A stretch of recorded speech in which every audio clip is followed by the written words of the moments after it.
Hello, everybody, and thanks for joining us. I'm Doug Proffitt.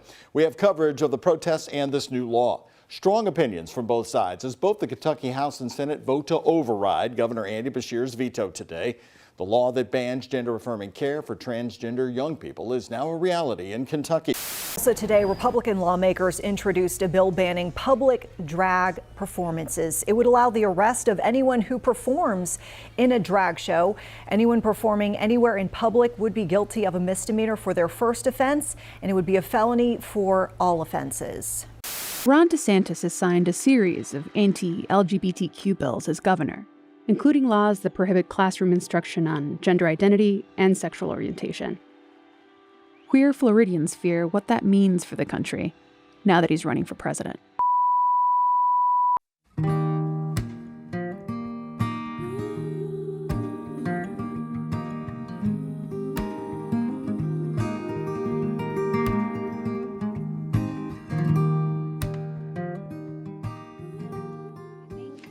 Floridian identity is definitely something that is more complex than I thought, when I realized I was going to be growing up in Orlando, Florida, which, has its own gay community that is really flourishing. But I think at the time I wasn't aware of it at all. And it wasn't something that I was, going to go to a lot because I was just going to church every single time I had free time. And so I think growing up, I realized that my Florida identity is not similar at all to what a lot of other folks' Florida identity is, especially as someone who, is Asian and was growing up a lot with mainly white peers, and growing up, very queer and non-binary. Although those were things I didn't realize at the time, I think they were also something that made me feel very distinct and separated from a lot of other folks around me. And so, all of those Florida stereotypes about oh, everyone is a redneck, they're Southern, they're conservative. And so I felt because I didn't align with those things, I couldn't be a Floridian in the way that I thought I was supposed to be. And so I think I felt really disheartened from that. And so I think growing up, I almost felt a shame about it, I think, but also just a lot of anger and maybe even hatred towards Florida too, for not accepting me and feeling well, if I'm not accepted here, then where can I be accepted? Which is far from the case now, of course, but I think that's something that I had to learn for myself and learn to love Florida as who it is rather than what people were telling me it was.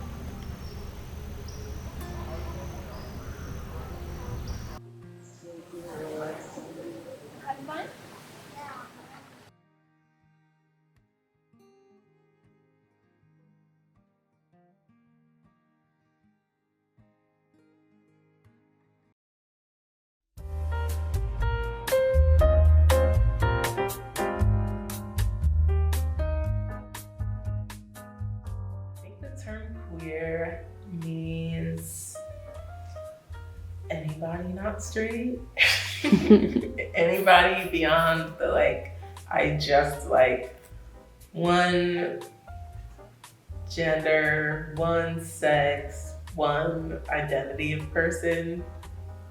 Everyone else is queer.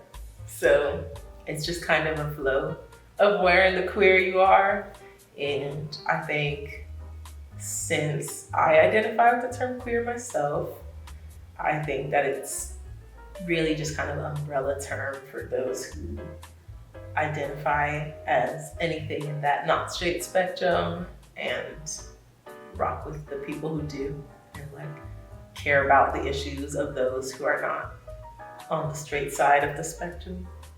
So to me, being queer, it's kind of an umbrella term. It's for people in our community that don't necessarily know where they fit in, but they know that they're not straight. And I feel like it's kind of the starting point for being LGBT. So when I first started, I identified as queer, and moving forward, whenever I talk about my sexuality, I kind of like to use queer as a starting point to explain my sexuality and explain how I feel in my identity. I feel like I've had a long relationship with the word queer. At first, I was kind of off-put by it because I think I came from that place a lot of people feel where they're is this a slur? And I wasn't sure about reclaiming it. And I felt I kind of grappled with the fact that it's so open-ended. It means something different to everybody. And I feel I kind of just wanted to put things in a box and like know what everything meant definitively. But as I've gotten older and the way I identify has changed, I feel like it's actually nice for me to have something that is broad and like not so defined, because it feels more true to like who I am and my actual experience. When I was younger, like I was, strictly identifying as lesbian, and that just made sense to me, like clear, black and white, and nothing was confusing about it. But then, I got older and things changed, and it's nice to not be so focused on understanding fully my sexuality and like labels, but being able to just like exist and be okay with that.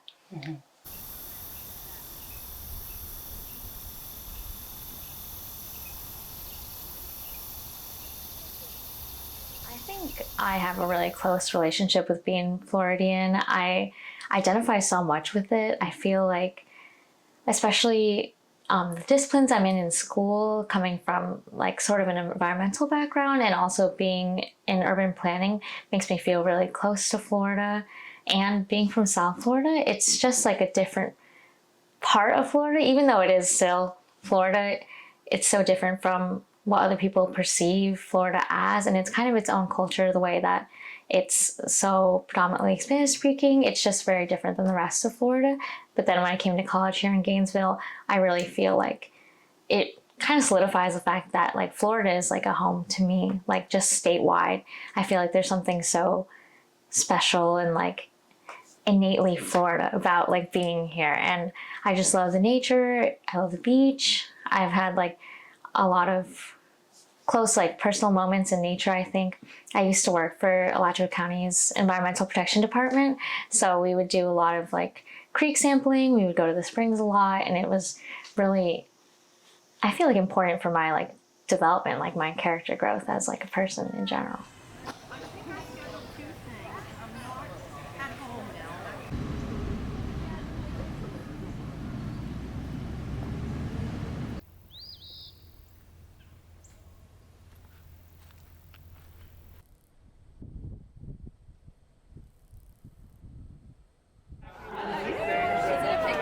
No.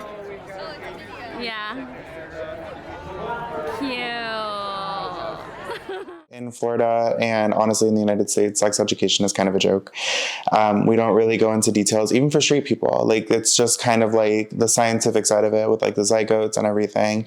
And being queer, they don't really like to talk about it. Like, you think about like the AIDS epidemic and stuff, and how that was all very hush hush at the time. And even now we still don't really talk about it as much as we should, which is terrible, because if we don't talk about it, there's no prevention, there's no education, there's nothing of that.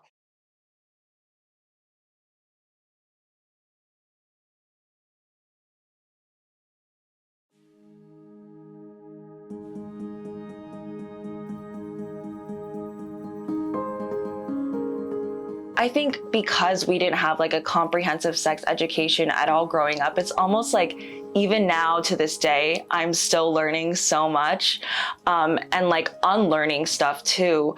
And it's just insane to me almost how like little that we are taught and how much we have to seek of it on our own. And it's not even just like for queer people too. I think it's important for people from all backgrounds to be able to know about like queer identities and kind of how, even sex works for us too. So it's not like, shadowed away or something that is like seen as like derogatory or like even scary, I guess. So I think for me, a lot of learning has even been like teaching other people too about it as well. I think through that, talking to other people, like researching about it, reading like articles, or even reading like feminist literature, like, like about bell hooks, or there's this really beautiful literature book called This Bridge Called My Back. And I think that was actually really pivotal to shaping like not only my sex education, but my queer identity, because it's basically like third world women talking about their experiences, their sexuality, and uncovering that. And I think through reading their history, I was able to like understand my own, which was really so powerful for me. And I read that first like freshman year, and I've come back to it every single year since, just because I use it in all my classes, like in my day-to-day life, because it's so meaningful to know that they're just like me and I'm just like them, and I can continue to, like, I guess, recreate their steps in my own way.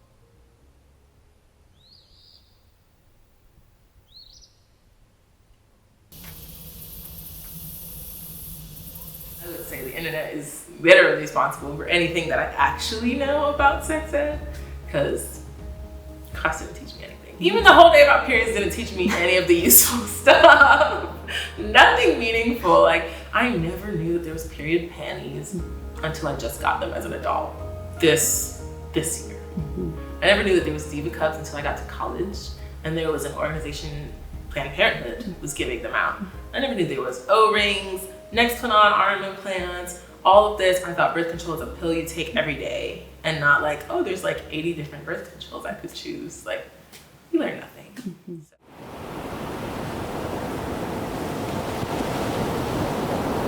Yeah, I feel like I am so true to my generation in that I was online from a young age, and it really was like unrestricted internet access, and I was just on there like Googling like girls kissing or whatever.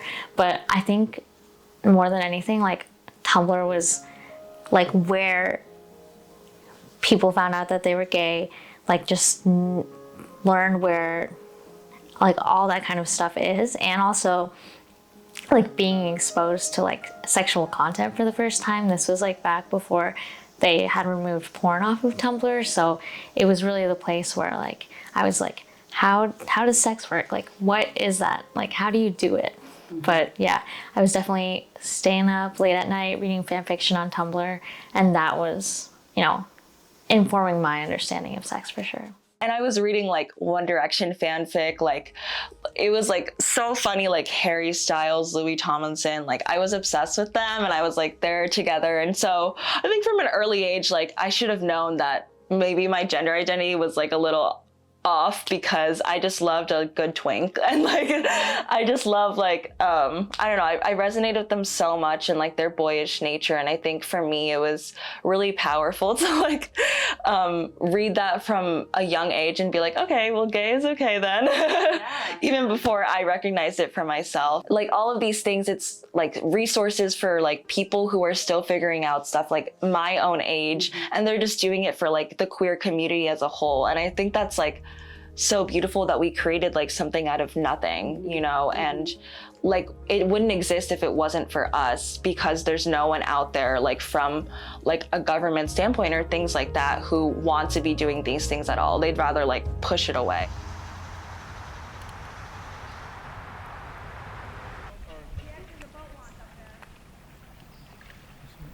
There was definitely a part of my journey where I feel like I was so like entrenched in like online discourse and, you know, what it means to be queer, and like how people perceive my identity, especially online, like on Twitter, like just so caught up in like arguments within like, is this identity valid? Like whatever. And so I feel like for a while I was definitely trying to like put on the way that I thought would be like the coolest or most like valid or accepted way to be queer for, you know, other people. And I just wanted everyone to, you know, like me and like feel like I was doing everything right. So I think that like the social media aspect of that really played into it. But I feel like as much as it's been like maybe harmful to me and like my psychosexual development as like a child, it's been like a tool for me to unlearn things and also meet people and just like discover myself in a positive way too.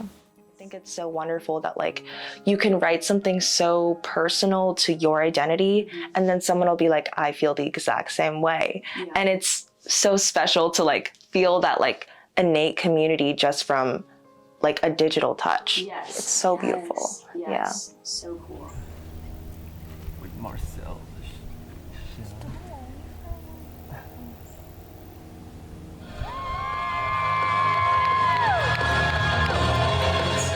Like the way I came out, I don't ever say that I came out really. It's just like I was always gay. But the way that I came out, there was a queer poetry night for Pride Month. And so I recited one of my poems there. And so that was like my coming out. And a whole bunch of people followed me and started like sending other stuff. And really since then, like Instagram or the internet has been like the biggest way I've learned things about anything queer sex ed, queer history, and definitely being like a historian and working in oral history, getting to meet elder queer people has changed my life. Like sitting down and talking to like an 80-year-old person who's been queer and like also figured it out like mid-20s when everyone else like already has their first crush like what, 12, 14, you know, starts dating their first boys. So it was super impactful to get to, like there's elders who live this life and I can talk to them and they will tell me their stories, share articles of all kinds of things.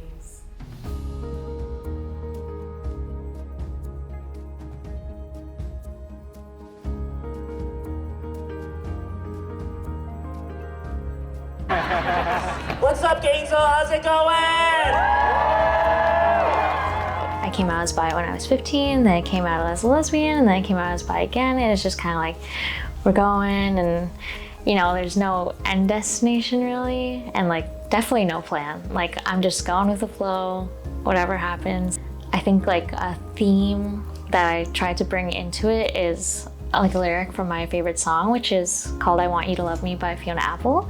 And the lyric is, every print I left upon the track has led me here, and next year it'll be clear that this was only leading me to that. Like, I feel like every part of it is just informing the next part, and like what's gonna happen is gonna happen, and like that's just the way it was supposed to be. Like, it's kind of, I feel like it's beyond my control, like, and almost like none of my business what happens next.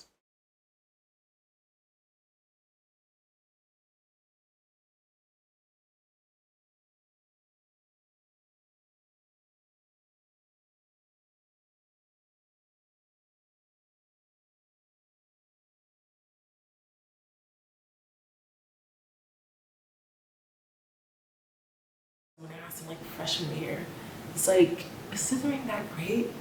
And it's like, I've still never scissored to this day. And the more that I talk to like women who like women now, I'm like, oh, none of us scissor. So I'm like, where did this idea come from? Right. Who told everyone Straight we were scissoring? Yeah. Like, no, I actually don't know anyone who does that regularly or enjoys it. I know people have tried it and said it sucked. So.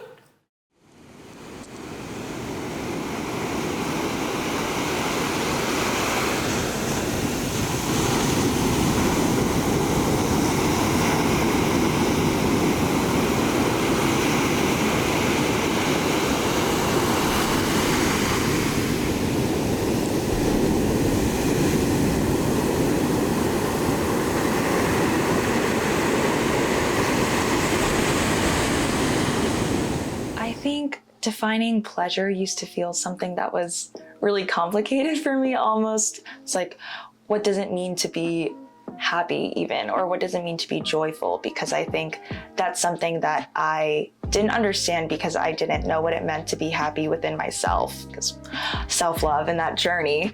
But I think I'm realizing now as I'm trying to explore and understand that journey of pleasure within myself, I think I am reflecting a lot on the little things, the very simple things almost, that bring me pleasure, that bring me joy, you know, people, things, places that make me feel comfortable, safe, secure. I think it's those like tiny things, like even moments, that will bring me pleasure. And so I think that's something that I felt really beautiful about. Like, I think even now, like just a normal day, like a normal mundane day is something that can bring me a lot of pleasure just because I get to be a normal person. And that's the beauty of like life almost, I guess. And I think that's a lot of what I've been learning about my journey of understanding pleasure and desire, and, you know, even queerness within that as well, where it's just being myself is inherently pleasurable and can be something that is joyful just by feeling validated in who I am, and like I can express myself however I can. So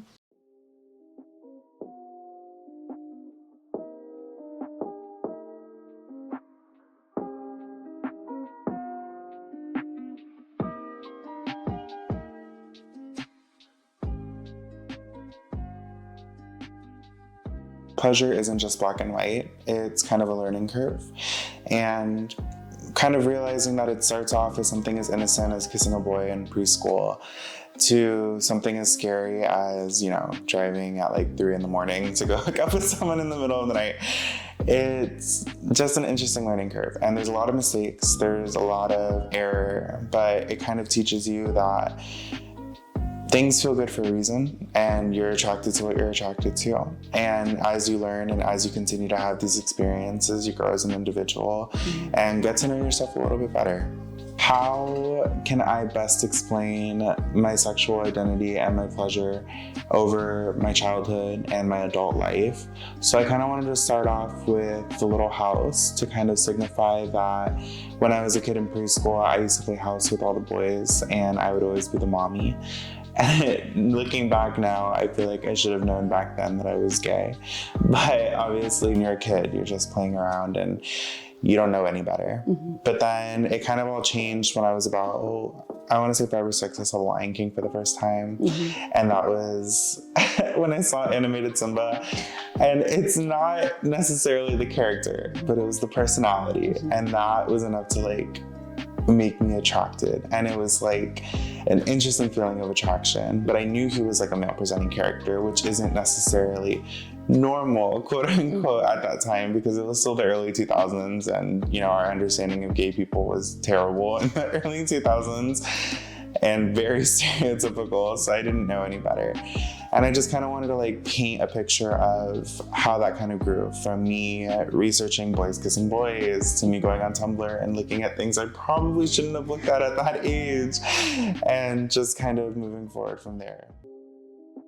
I think the term pleasure for me is just so broad. I think, especially in a context like this, you want to think about sexual pleasure, and of course that's part of it, but I think that it's more just about like honoring your body's wishes and listening to your body, doing what feels right for you and like gives you joy and like pleasure. Obviously it's hard to define a word without using it, but yeah, definitely just like doing what's right for you in that moment.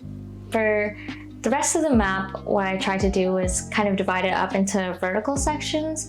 So this first section here on the left is, to me, representative of childhood, kind of like innocence, and it has a lot of references to growing up Catholic, and I was also a figure skater when I was little and a dancer, and I tried to, throughout the entire map, just kind of put images of things that made me happy and brought me pleasure throughout life.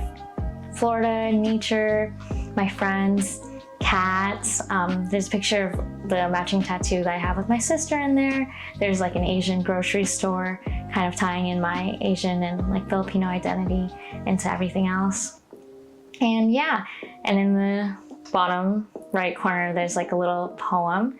Most of the images I took for the scrapbooking part of it was from like a Girl Scouts handbook from like the 70s. And it's a poem about being special and like no matter how old you get, you are still yourself. And that's it.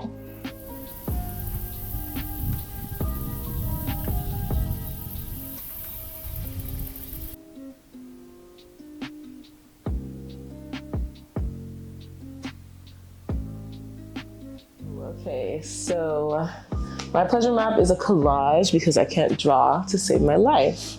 And actually when Rose asked to do this, I was like, oh, here we go. She's asking me to draw. It's gonna be bad, real bad. But there was a lot of newspapers in the bag, so I basically just tore up the newspapers.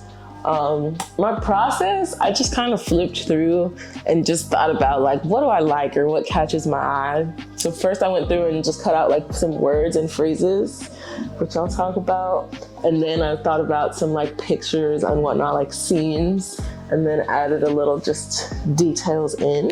And kind of everything throughout this is to show that balance. So the top here is like a night out, a party, they're hanging out, they're drinking, their hair's done, earrings are on, nails are done. Those are also big things for me. I love when my hair is done, I have locks. I love when they're not done, but I love when they look good. And my nails, you know, like getting dressed up, going out, having a drink. all three people here also have different perfume and cologne on, and that's a huge part for me, is like smelling good, and just it makes me feel like happy and clean, and being near other people, I feel like it brings them pleasure and joy for other people to smell good too. So I love getting to provide that thing for them. Then this kind of area is kind of more about sounds and specific sounds. I think this is where I get into more of my like adult understanding and like sexual understanding of pleasure. My favorite pleasure thing is the sounds we make. So my favorite sounds we make include basically all these things. Sounds associated with our basic emotions: anger, happiness, surprise. They're universally recognized across cultures, which I also find a lot of pleasure, like culturally connecting and like creating cultural synergy with other people from other places. So funny thing here says LGBTQ issues in basically all of this. I like learning about like LGBTQ relations to the rest of the world and the rest of everything, from food to travel to music. I feel like the queer community like has such an interesting creative perspective and has added so much to the world. So I love learning about like queer books, queer music, queer fashion, anything. We love the LGBTs. The Qs, the I, the As, the two spirits, all of them.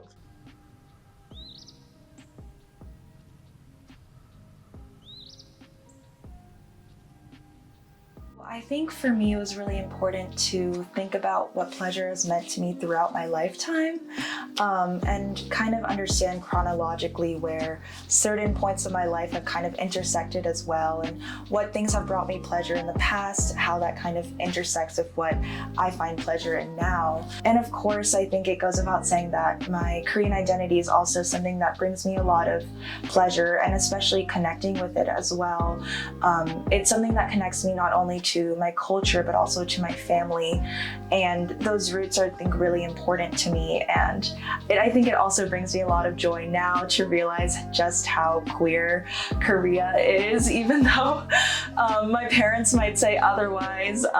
Even just K-pop, I think, as a whole is so queer. And I joke around that like even BTS, which is like, you know, their #1 selling K-pop group, it's just like a bunch of twinks who are running the world and the music industry. And that brings me a lot of joy and pleasure. Next, I have this high femme moment, but it's also really contrasted by this really nerdy, cute little like boyish cowboy twink vibe going on. Because I think now I've realized that I love high femme moments. I love like makeup and fashion in that way, but I also really like that balance of girly and also just having this like really silly, boyish nature to myself too. And I think that's been really important for finding pleasure in my own gender identity. And I talk about how it became very clear to me from a very young age how formative shopping and fashion was, and it was something that my mom and I really enjoyed doing together.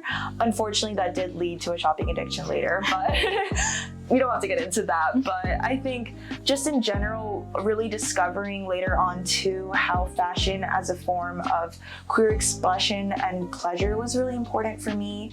And I also really enjoyed just discovering how certain pieces could make me feel more masked, could make me feel more femme, could make me feel like I was almost defying gender as a construct completely, you know, even through just pieces of clothing. And so in that way, it's brought me a lot of pleasure, it's brought me a lot of liberation, and I think even it's brought a lot of pleasure for a lot of folks as well. And so I think in that way, it feels very communal in this way to be able to be defying gender with other gender non-conforming folk.